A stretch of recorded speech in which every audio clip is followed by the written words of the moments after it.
La ferme classique traditionnelle n'est plus d'actualité.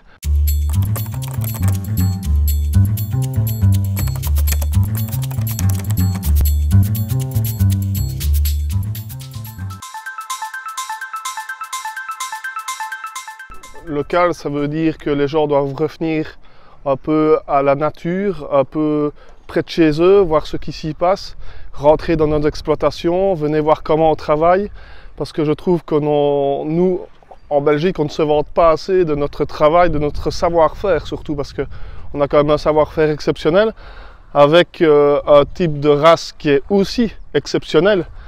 Le blanc-bleu belge, c'est notre passion, c'est une passion chez les éleveurs.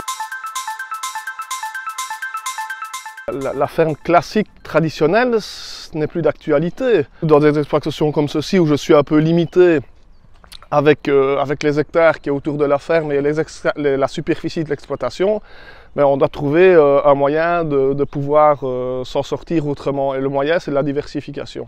En août 2019, on a ouvert la boucherie pour pouvoir avoir une corde en plus, un levier de force, pour pouvoir s'en sortir. On a des journées, je vais dire, assez fatigantes, mais bon, c'est notre passion, donc c'est la passion qui nous tient aussi de notre côté. Et on l'a choisi, donc moi je suis content de ce que je fais. Oui, c'est 7 jours sur 7, c'est tous les jours. Parfois on a envie de se reposer, on n'a pas toujours l'occasion de se reposer. Parfois on a envie d'aller au restaurant et puis il y a un vélage. On l'a choisi et c'est pas toujours facile à gérer du point de vue social parce qu'on n'a pas trop de vie sociale. Mais bon, il faut s'organiser pour, mais c'est pas toujours évident l'organisation. Quand on a des bovins, on a du vivant, et du vivant, c'est beaucoup d'imprévus aussi. J'insiste aussi sur le bien-être animal parce que ça a beaucoup d'importance à mes yeux. Le bien-être animal, c'est un tout. Vous voyez ici,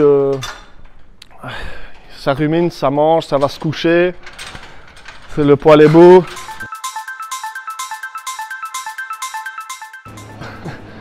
Déjà la traçabilité, les gens ils savent qu'ils viennent chercher de la viande ici à la ferme, ils savent que c'est ma viande, que la bête je l'ai engraissée moi-même avec une ration adaptée pour, et recréer l'économie locale, recréer le lien avec les gens surtout. C'est la folie dans les matières premières, quoi. C'est exorbitant. On parle de famine, mais il ne faut pas rigoler avec ça. Je vais prendre un bête exemple. Celui qui ne sait pas payer son engrais parce qu'il est trop cher, n'a pas de matière sur ses récoltes, n'a pas de fruits sur ses récoltes et ne sait pas récolter. Donc il a moins de tonnage à l'hectare. Donc évidemment, on en arrive à beaucoup moins de production rendue chez le négociant. Un peu toutes les matières premières. Qui sont en train de flamber. Maintenant, il faut que ça se répercute sur notre prix de vente, ce qui n'est pas toujours le cas. Donc il faut faire attention avec ça. Et voilà, on est tous dans le même bateau, donc on va essayer de s'en sortir et d'y arriver. Mais c'est vrai que c'est une fameuse contrainte.